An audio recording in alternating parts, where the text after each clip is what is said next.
Tinamaan din ng ashfall ang ilang bahagi ng Cebu matapos sumabog ang Mount Canlaon sa Negros Island. Agad na sinuspindi ang mga klase at ilang biyahe ng eroplano sa lalawigan. Narito ang agenda report ni Mary Ann Uy.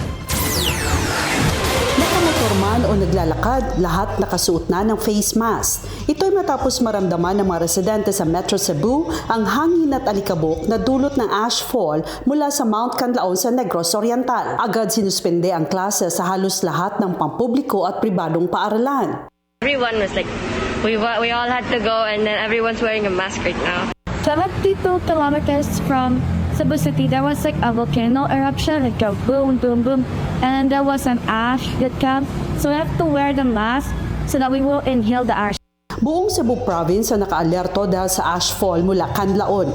Agad ding nagpadala ang Provincial Disaster Risk Reduction and Management Office ng mga tauhan sa mga lungsod ng Balamban, Pinamungahan, Aluginsan at Toledo City. Nasa higit 70 kilometro ang layo ng mga ito sa Canlaon City.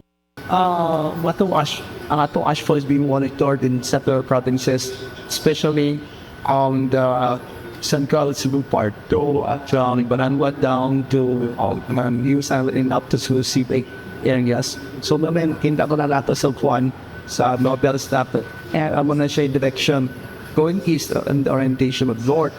Buong Metro Cebu ang apektado ng ashfall. Mga pribadong opisina at gobyerno, lahat ay naka-face mask. Dahil sa ashfall, nag-abiso na rin ang Mactan Cebu International Airport na ilang flights ng Philippine Airlines pa Bacolod at Manila ang kinansela ngayong araw.